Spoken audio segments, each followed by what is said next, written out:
Heard me, I'm Aidan. If you guys haven't met me, I would love to meet you guys. I've been coming to this church since I was like that high. I'm now this high. The middle schoolers laughed at that joke, and I'm like, the high schoolers probably won't laugh at that because it's a really dorky joke. But you did, so thank you. That was awesome. I am homeschooled. This is weird for a homeschooler to talk in front of people, or at least some public schoolers think that. Drop that persona. We talk just fine. So it's kind of weird for me, I'm just going to be honest, to be talking to people that are older than me. Like, that's kind of weird for me. I personally know people that are older than me that are in this room. There are leaders in here that are older and wiser than me, and yet I'm speaking to them. So naturally, you have to ask yourself, why is he speaking? This is a question I had to ask myself a couple times as I was preparing this, but I came back to the fact that I really honestly felt like God slammed me with this message, told me directly that you have to go ask Max, you have to go do it in front of the youth group, you have no options. That is your option. And this message, this kind of message idea came about when I was actually at camp for the winter camp at Living Waters. And we were sitting there, my Living Waters people. I was sitting there, and we were singing the song, Blessed Be Your Name, which is a song that I think some of you guys have probably heard at least once. It's a very popular song, and it's just talking about blessed be the name of the Lord, no matter what the circumstance is.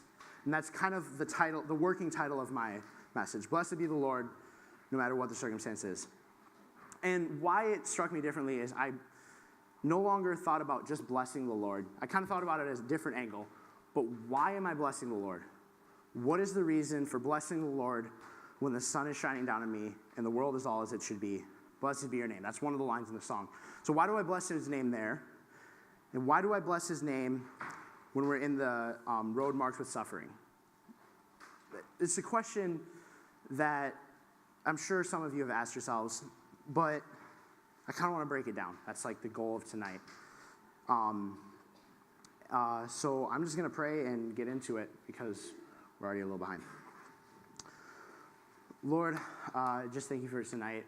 Thank you for the blessing of these people just showing up. This is super amazing. I thank you that you have given me the ability to speak to them. And Lord, I pray that it's not me speaking, not ideas that I came up with, but truly it's your word, your will, and the words you want me to speak to these people. And I pray, Lord, that it just impacts people, that people are able to hear the message that you want them to hear. And whatever becomes of it, God, I give you the full glory. In your name, amen. So as I was thinking about this, I was thinking about the road marked with suffering. Now, when I thought about it, I thought of two different roads marked with suffering.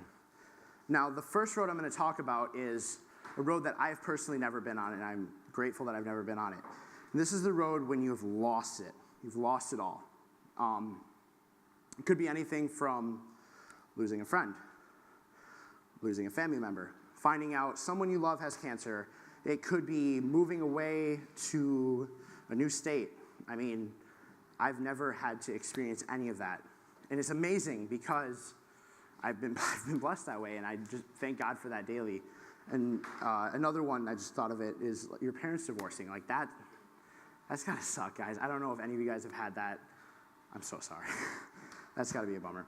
So as I thought about this, I thought about, because I don't have a personal story from this place, I've gotta come up with something to talk to them about because they're smart and they want me to say something smart too. So my initial reaction is, let's find someone in the Bible that lost it all, continued to bless God, and God blesses him in the end. And I'm like, sweet, I know who we can talk about, Job. And I'm like, I'm going to talk a huge message about Job, talk a lot about Job. I'm going to make that my centerpiece. And I get over to Max's house yesterday, and I tell him, I'm going to go with Job. And he goes, were you there last week? I'm like, no. And he's like, yeah, I talked about Job the entirety of last week. And I'm like, oh, shoot. So that was my yesterday. That was exciting. So I've shifted Job and spread it out a little more. But anyway, if you were here last week, you would know, or if you studied Job or know anything about Job, you would know that Job was a wealthy man that loved God. God blessed him. It says that he was a righteous man in God's eyes, and God blessed him for it. It says he has sheep, so many donkeys. He gives numbers. I'm not going to go through that because I'll probably mess them up somehow. But it talks about just his wealth, and it's vast and known wealth, and he's a righteous man in God's eyes. And then this scene happens.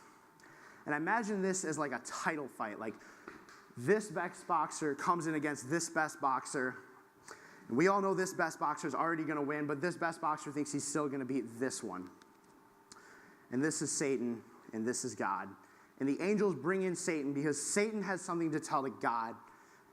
And so he says, God, I've been roaming your earth.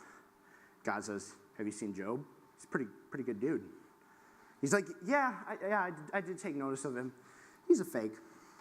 God's like, all right, why do you think that? Because you put a hedge of your love around him, your protection, your blessing around him. If we took that down, he would not follow you.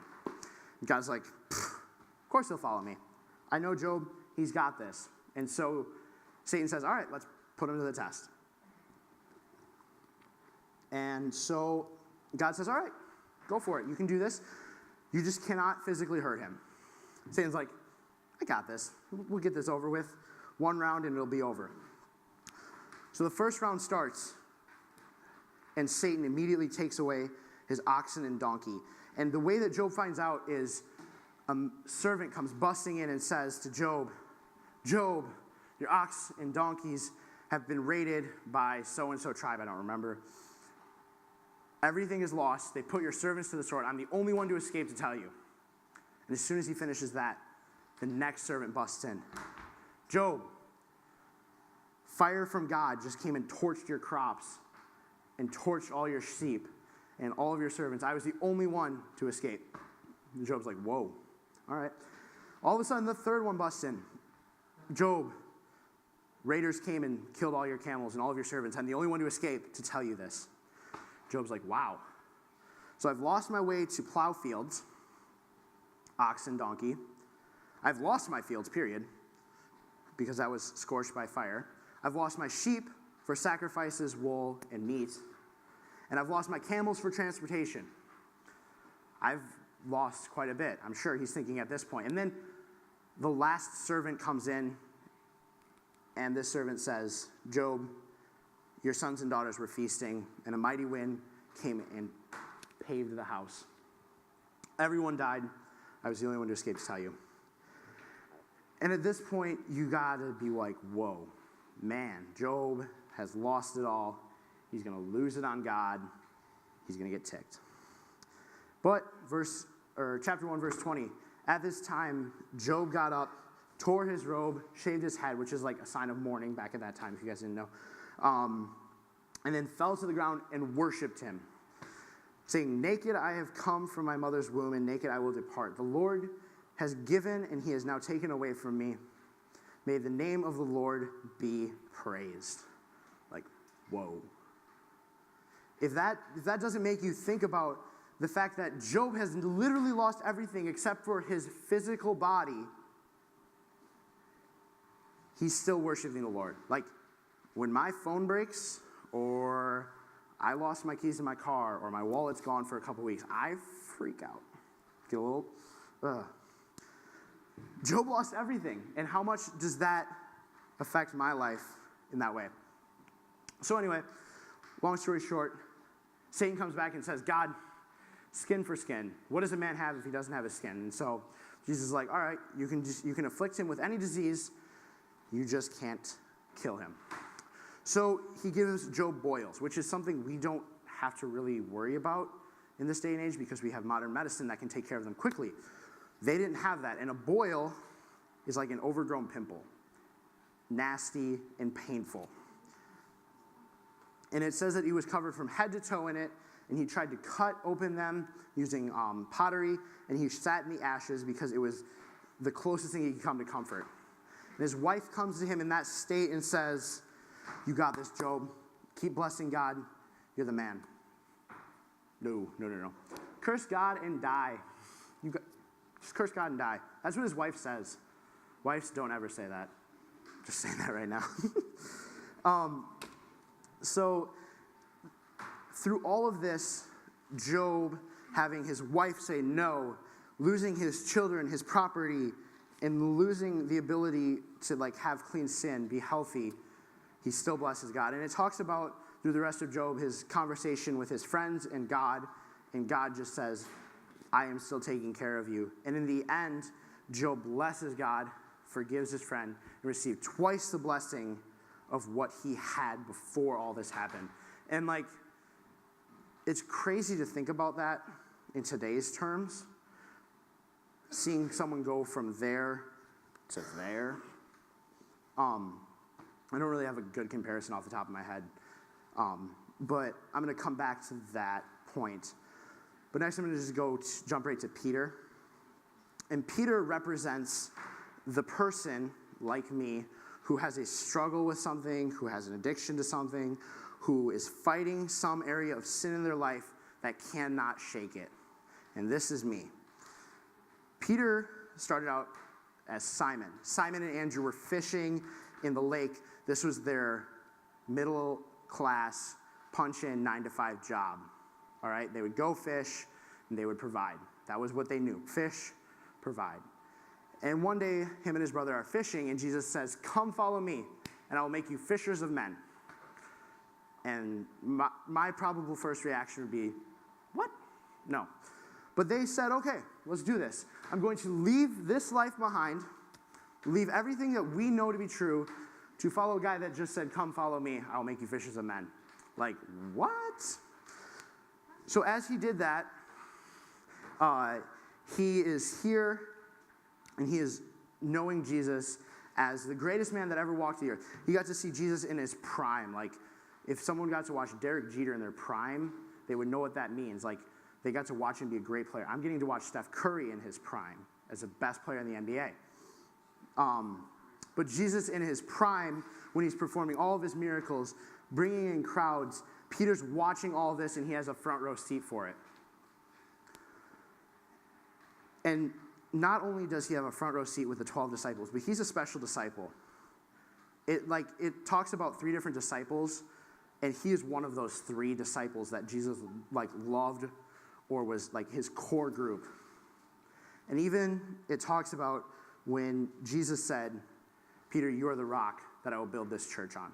That's got to be a pretty high moment for Peter. Whoa, this guy that I'm following says he's going to build his church on me, based on me. So Peter gets a big head from that, I'm sure. I'm sure as most of us would. I know I would. And this is where the plot changes when Jesus says, "Peter, you are going to deny me 3 times. Peter, with his big head, says, "No, Lord, I will not do that. I will die for you." Jesus is like, "Nah, you're gonna deny me." He knows that it's gonna happen. Sure enough, as you guys hopefully know, the story progresses, and he denies Jesus 3 times, and it kind of just leaves us at a cliffhanger. Peter denies Jesus 3 times, and then Jesus' crucifixion story and resurrection story kind of just takes off from there. What we don't realize is that Peter, after this happened, he went back to his fishing. He left everything that he had seen over here to be the miraculous Jesus, and he went back to the only thing he knew he could do was fishing. And how many times, I know personally for me in my life, I have felt distant from God because of a mistake. I've felt apart from God, and I just want to come back to fishing. Just going back into the world. Doesn't matter. But it talks about that in the sense that after Jesus was resurrected, he came to Peter and said, "Peter, I want you back."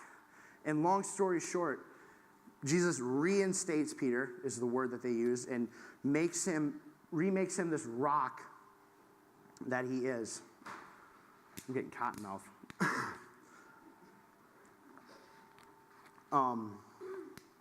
So, anyway, this rock that Peter is, And as you see the story progress, Peter writes 2 books of the Bible.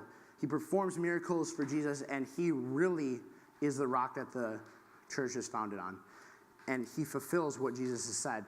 So that's kind of phase 2. Phase 1, you've lost it all. This is one story. The second story is you struggle with something, you have something going wrong in your life that you just can't shake, and you feel distant from God. And this third story is kind of a good story. I wanted to end on a happy note. This is the person who has the sun shining on them.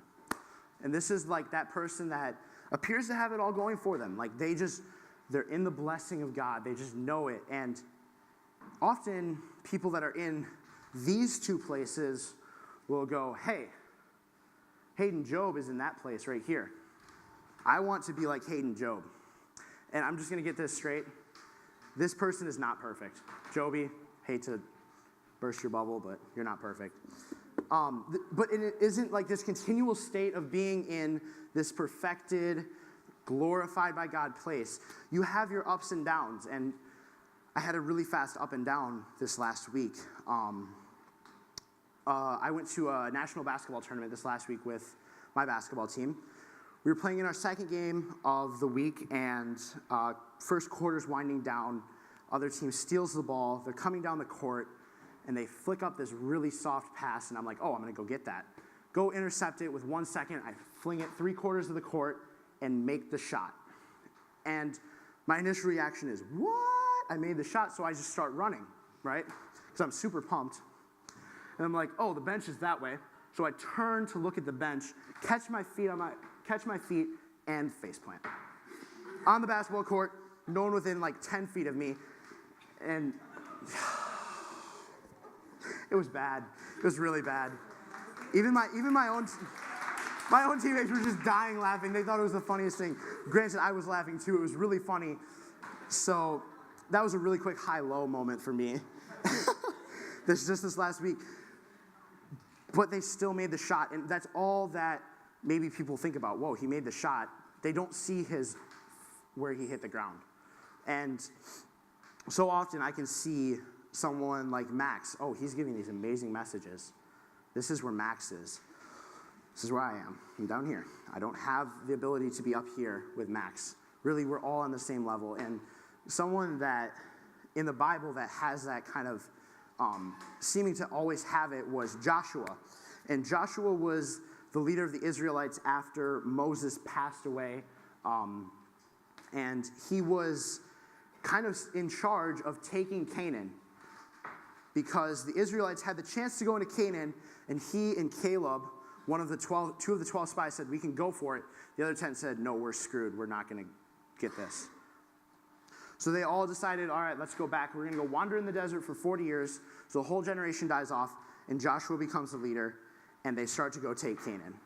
And Joshua remains faithful to the Lord, and he continues to take and destroy and just expand the nation of God. And then it talks about this one story that I really like because it really makes him human. He has a fall from grace when one of the people disobeys God's command concerning a war. They took home the loot from the city that they were supposed to leave as a sacrifice to the Lord. And God punished them for that because the next war they got routed. And the Israelites never got routed.